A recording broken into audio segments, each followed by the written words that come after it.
Oke, assalamualaikum warahmatullahi wabarakatuh. Kembali lagi bersama kami di Info 3 RSID. Oke, pada kesempatan kali ini kita akan share terkait dengan beta HMFK 8.1. Jadi video sebelumnya teman-teman sudah mendengar beda HMFK 8. Oke, saat ini kita akan bahas HMFK 8.1. Oke, mungkin nanti untuk 8.2 juga akan kita pecah ya, karena memang pembahasannya cukup banyak.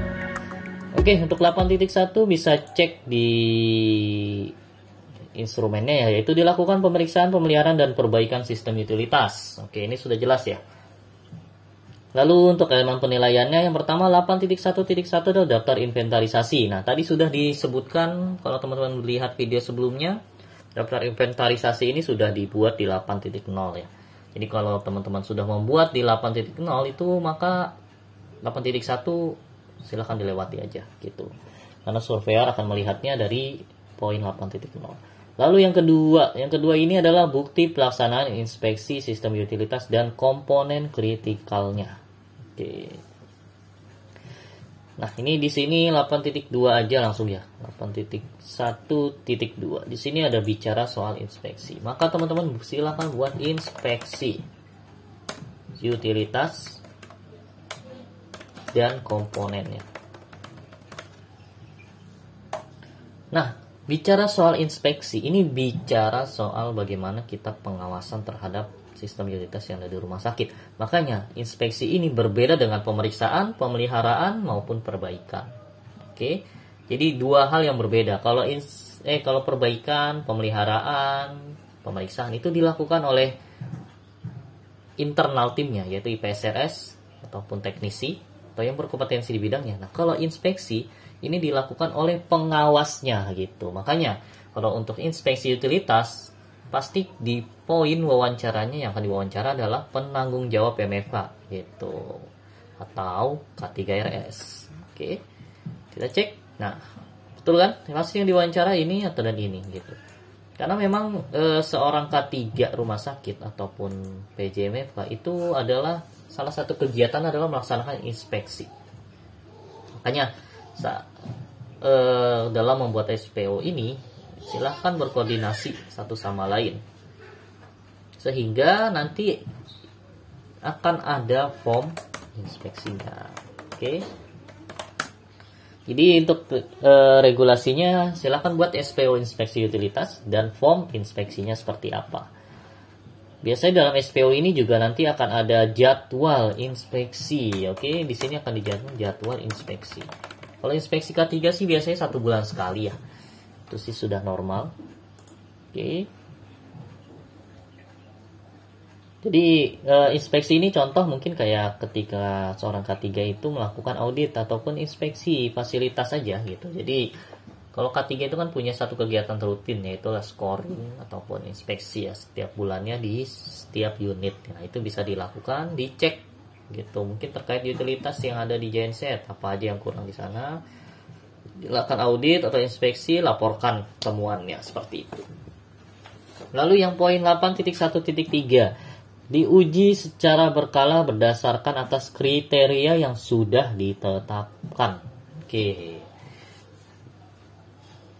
namanya uji itu berarti diuji coba ya.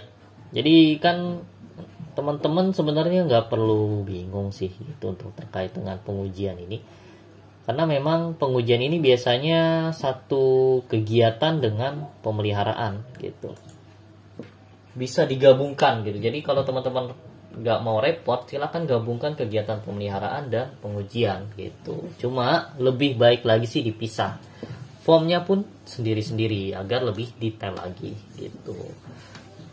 Contohnya pengujian ini seperti genset ya. Genset itu kan ada pemanasannya atau warming up-nya ya. 8.1.3. Oke, di sini contohnya itu adalah silakan teman-teman buat SPO pengujian alat utilitas. Kita contohkan itu genset. Genset kan selain ada genset itu ada 3. Jadi ada pemeliharaan rutin, jadi pemeriksaan spare part atau mesin. Lalu yang ketiga warming up atau pengujian atau pemanasan, ini bagiannya dari pemeliharaan ya. Lalu yang keempat itu adalah uji coba. Tuh, Uji coba ini bisa dengan tes beban ataupun dengan tanpa beban. Oke. Kalau genset kan seperti itu ya. Nah, di poin ini silakan teman-teman lakukan gitu. Lakukan uji cobanya. Oke. Uji cobanya itu bisa dengan warming up atau pemanasan, atau dengan tes beban atau tanpa beban. Tuh. Ujian seperti ini. Sama halnya dengan air ya, pompa air ya, itu juga bisa dilakukan pengujian. Tapi karena kalau air itu selalu ngalir dan ada pompanya, sebenarnya itu lebih mudah sih dengan dibandingkan dengan genset. Nah, uji cobanya lo seperti ini gitu. Ketika pemanasan, pastikan genset itu dihidupkan ya selama beberapa waktu. Nah, itulah yang dinamakan dengan uji coba gitu. Lalu apakah semua sistem utilitas itu dilakukan pengujian? Ya pasti gitu. Karena memang alat ini harus dilakukan pengujian secara berkala untuk memastikan agar seluruh sistem utilitas itu selalu berjalan dengan optimal atau maksimal. Oke. Makanya tadi kalau teman-teman lihat form tadi yang di 8.0 nih, tadi ada formnya seperti ini. Oke. Ini bisa ditambahkan satu uji coba gitu di dalamnya. Bisa tambahkan satu item di sini uji coba.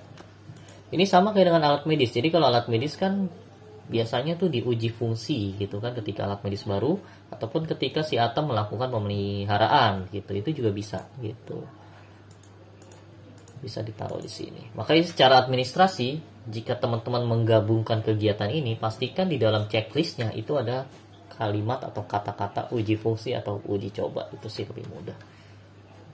Oke. Lalu yang keempat, 8.1.4, bukti pelaksanaan pemeliharaan sistem utilitas dan komponen kritik. Ini masih diulang lagi ya dengan 8.0 ya. Jadi kalau teman-teman sudah melihat yang 8.0, oke, dokumentasinya otomatis sudah menjawab juga di 8.1.4.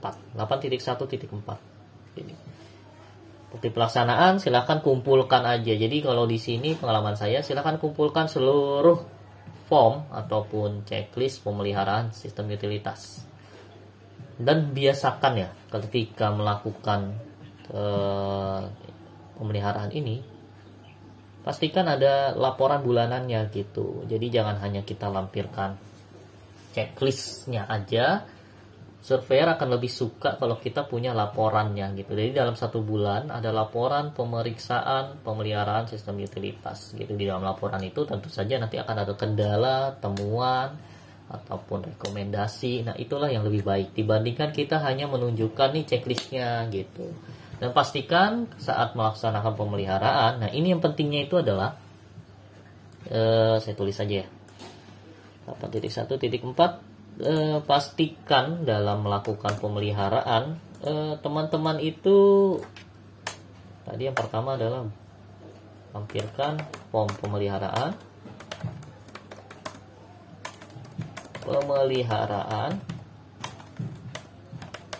buatkan laporannya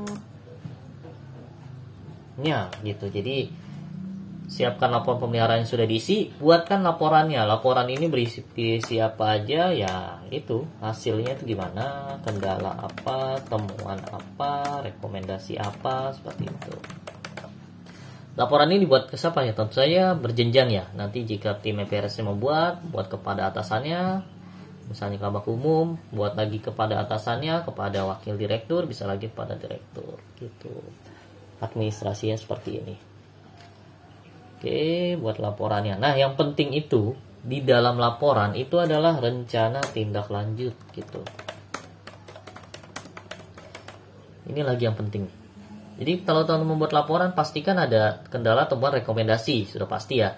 Nah, itu jangan hanya sebatas dengan tulisan saja, tapi juga buat rencana tindak lanjutnya seperti apa gitu. Jadi lengkap. Rencana tindak lanjut otomatis nanti akan ada deadline dan PIC ya. Silahkan teman-teman lakukan gitu. Jadi ketika membuat Contohnya di bulan Agustus teman-teman buat laporan pemeliharaan alat sistem utilitas dengan ada beberapa RTL yang harus dilaksanakan dalam sebulan ke depan. Maka otomatis di laporan bulan September RTL ini bisa dibuat di sana apakah sudah tercapai atau tidak. Kalaupun belum tercapai, apa kendalanya. Jadi terus menerus sampai itu selesai gitu. Karena yang dilihat surveyor adalah itu. Surveyor biasanya melihat, oh formnya ada. Dia akan melihat temuannya atau rekomendasinya apa. Ketika di sana ada temuan atau rekomendasi, maka akan dia meminta rencana tindak lanjutnya gitu. Ini kan ada masalah nih, apa yang harus kalian lakukan? Itulah makanya dibuat rencana tindak lanjut. Dan ketika survei melihat ada form rencana tindak lanjut, maka dia akan melihat bukti pelaksanaan tindak lanjutnya gitu. Oke. Jadi yang terakhir adalah silakan bukti pelaksanaan tindak lanjut. Lalu bagaimana kalau ternyata tidak ada buktinya atau kegiatan masalah itu tidak terlaksana? Silakan lakukan kalau teman-teman ini silakan jelaskan di sini di bukti pelaksanaan tindak lanjut tidak terlaksana karena masalah apa gitu. Nah, masalahnya apa dan kalau memang kendalanya adalah kesulitan di pengadaan barang, spare partnya sudah tidak ada lagi, tidak dibuat lagi, ataupun anggarannya tidak ada, ya masukkan aja di sini gitu. Pastikan kalau teman-teman mau bukti pelaksanaan tindak lanjut itu segala tanggung jawabnya itu sudah dikerjakan. Jadi kalau ternyata masalahnya itu adalah terkait dengan anggaran, otomatis teman-teman tidak akan kena gitu oleh surveyor karena memang bukan kapasitas tim IPSRS dalam menentukan anggaran gitu. Oke. Jelas ya alurnya seperti itu. Jadi buatkan laporannya, hasil di dalam laporan ada hasil kendala temuan rekomendasi, buatkan lagi rencana tindak lanjut, dalam rencana tindak lanjut siapkan deadline dan PIC-nya, lalu laksanakan tindak lanjut tersebut, lalu dokumentasi dalam bentuk bukti pelaksanaan tindak lanjut. Jika tidak ada buktinya, jika tidak terlaksana, silakan tuliskan kenapanya gitu. Oke. Nah, kalau survei teman-teman berhasil melaksanakan ini, wah surveyor pasti akan senang sekali gitu. Karena proses manajemennya itu berjalan gitu. Jadi kita tidak diam jika ada masalah di depan kita gitu. Minimal kita ada action. Actionnya itu ya kita punya perencanaan, kita punya do gitu, kita punya aksinya gitu. Kita punya apa yang harus kita lakukan, kita punya actionnya dan kita punya monitoringnya gitu dengan bukti pelaksanaan tindak lanjut. Oke, panjang ya. Oke, 8.1.4 dan yang terakhir adalah bukti pelaksanaan perbaikan sistem utilitas. Oke, nah ini juga terbilang banyak orang yang tidak terlalu mempedulikan hal ini, padahal ini penting nih. Jadi kalau setiap teman-teman melakukan perbaikan alat medis, biasakan itu dokumentasi. Oke. Biasakan dokumentasi gitu. Nah ini karena ini nanti akan ditanyakan gitu. Jadi misalnya biasanya itu ada form unit rawat inap lapor kalau ada AC di ruangannya itu bocor. Contohnya ada AC bocor, oke, di rawat inap. Oke. Teknisi datang untuk melakukan perbaikan. Ya dong, teknisi melakukan perbaikan. Ternyata hasilnya AC-nya memang sudah tua dan harus diganti. Oke, ini alurnya seperti ini. Ya dong, teknisi melakukan AC sudah tua dan harus diganti. Gitu. Akhirnya teknisi mengganti, AC diganti. Nah, ini adalah alur ketika ada kerusakan utilitas di salah satu rumah sakit. Oke. Nah, ketika ada kegiatan kayak gini, maka teman-teman baiknya itu melakukan dokumentasi di sana gitu. Apalagi ketika ada perbaikan seperti ini ya, ketika ada kerusakan, dilakukan perbaikan, tidak berhasil, akhirnya diganti. Nah, itu silakan dokumentasi. Dokumentasinya bagaimana sih? Oke, teman-teman siapkan aja SPO-nya gitu. SPO penanganan pelaporan dulu ya, pelaporan dan penanganan kerusakan fasilitas dan utilitas. nanti dari SPO ini akan terbit form, bisa disebut work order, permintaan kerja ya. Oke, nanti akan terbit form work order. Nah, ini form work order ini silahkan disebar ke seluruh unit yang ada di rumah sakit. Jadi kalau unit tersebut punya alat rusak gitu, fasilitas rusak, dia isi dulu form tersebut, tanda tangan atasannya, lalu kirim ke tim IPSRS. Nanti ketika tim IPSRS menerima, lalu akan melakukan tindak lanjut. Oke, makanya dalam membuat form ini pastikan gitu, jangan sekedar form kerusakan apa. Jadi ada dua belah pihak di situ. Jadi di dalam form ya, formnya ada satu berkaitan dengan unitnya. Jadi misalnya unit rawat inap Mawar gitu, AC rusak di kamar 301 gitu.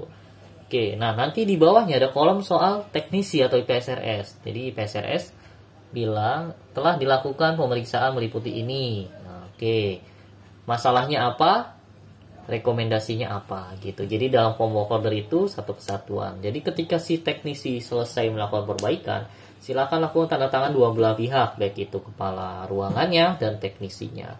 Dan ketika ini sudah ada, silakan difoto atau difotokopi. Jadi unit punya, PSRS punya gitu. Oke. Nah, ini akan ada bukti nih kalau teman-teman melakukan perbaikan maupun penggantian spare part, itu ada di sana. Dan hasil dari kertas ini silakan dikumpulkan setiap bulan, direkap lagi ke dalam Excel, itu lebih baik. Itu alurnya. Jadi untuk menjawab poin 8.1.5 itu seperti ini. Makanya dalam pelaksanaan itu pastikan teman-teman buat dulu ini nih, SPO pelaporan dan penanganan kerusakan, maka akan timbul form work order. Silakan berkreasi dalam form work ordernya. Lalu ketika ada masalah, silahkan jalankan alur pelaporan dan penanganan kerusakan ini gitu. Oke. Untuk form work order ya, tadi mungkin sedikit saya gambarkan. Sebenarnya sih harusnya tiap rumah sakit punya ya. Bahkan ini bisa dibuat dengan Google Form kalau emang males ngerekap kembali ya. Mungkin bisa sederhananya itu seperti ini nih. Tanggal, unit mana, terus juga masalahnya apa. Oke. Ini diisi oleh unit, lalu nanti di bawahnya itu ada tanggal pengecekan. Oke. Terus masalahnya ini hal yang dilakukan. Nah. Terus rekomendasi, status ini sudah biasanya ada 3 ya status ini. Apa aja statusnya? Selesai diperbaiki, pending, tidak bisa diperbaiki. Bisa kayak gini. Oke.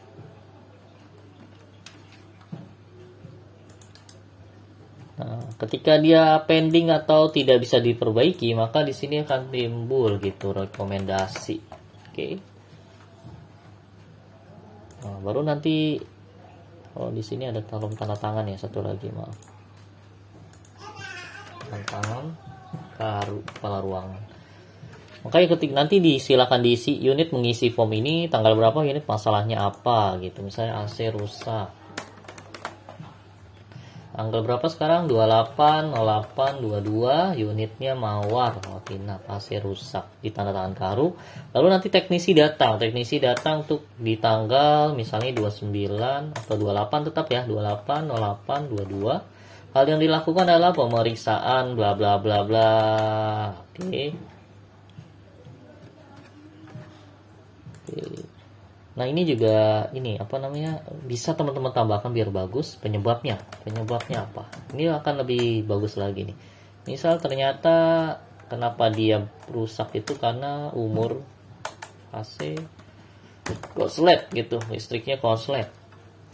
Nanti statusnya apa? Silakan selesai diperbaiki.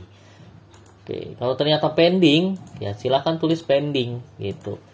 Maka ketika pending atau diperbaiki, silakan masukkan rekomendasi di sini. Ternyata kenapa pending? Karena alasannya apa tuh? Di sini ada alasannya ya. Alasannya adalah karena tidak ada spare part. Ya.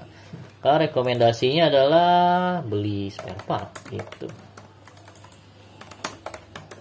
Ya dong. Sederhananya kayak ginilah formnya. Ini mohon maaf kalau agak berantakan ya. Teman-teman silakan buat form seperti ini, akan lebih mudah gitu. Jadi ketika unit rusak, dia isi kolom A-nya, kolom yang ini. Oke, ini biasanya dibikin dalam satu form. Jadi tidak ada banyak form ya. Lalu dia tanda tangan karunya dan serahkan ke IPSRS. Nanti IPSRS menerima form work order ini, dia lalu lakukan pengecekan ke unit terkait, ke mawar, dia cek apa aja yang dilakukan, dan dia kasih tahu penyebabnya apa, lalu dia perbaiki,